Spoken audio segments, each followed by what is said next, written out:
خدا نے تمہیں اپنے ساتھ ملا لیا ہے تاکہ تم بے عیب اور بے الزام ٹھہرو۔ ہمارے لیے آج کی پہلی تلاوت مقدس پولس رسول کا خط کلسیوں کے نام، پہلا باب 21 تا 23 آیت مقدسہ۔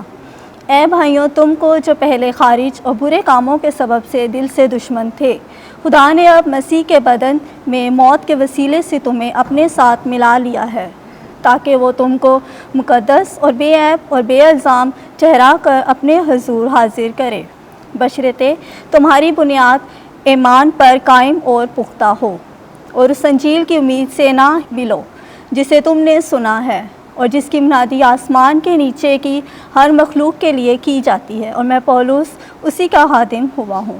پاک کلام کے پڑھے اور سنے جانے پر خدا کی برکت ہو۔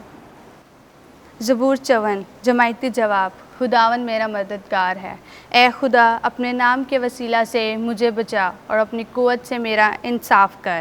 اے خدا میری دعا سن، میرے منہ کی باتوں پر کان لگا۔ جماعتی جواب۔ خداوند میرا مددگار ہے، لیکن خداوند میرا مددگار ہے، خداوند میری جان کا محافظ ہے، میں خوش دلی سے تیرے لیے قربانیاں گزرانوں گا۔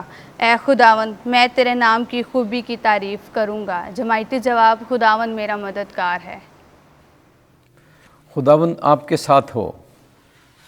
انجیل مقدس لوکا کے مطابق اے خداوند تیری تمجید ہو۔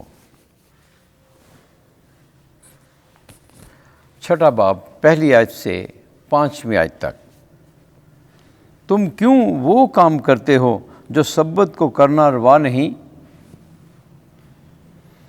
ایک سبت کے دن یوں ہوا کہ یسوع کھیتوں میں سے جا رہا تھا اور اس کے شاگرد بالیں توڑ کر اور ہاتھوں سے مل کر کھانے لگے۔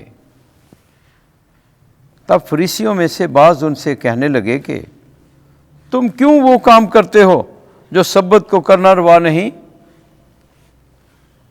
یسوع نے ان کے جواب میں کہا، کیا تم نے نہیں پڑھا کہ جب داؤد اور اس کے ساتھی بھوکے تھے تو اس نے کیا کیا؟ وہ کیوں کر خدا کے گھر میں گیا اور نذر کی روٹیاں لے کر، جن کا کھانا کاہنوں کے سوا اور کسی کو روا نہیں، کھائیں اور اپنے ساتھیوں کو بھی دیں۔ پھر اس نے ان سے کہا کہ ابن انسان سبت کا بھی مالک ہے۔ انجیل مقدس کے وسیلے سے ہمارے گناہ معاف کیے جائیں۔ اے مسیح تیری ستائش ہو۔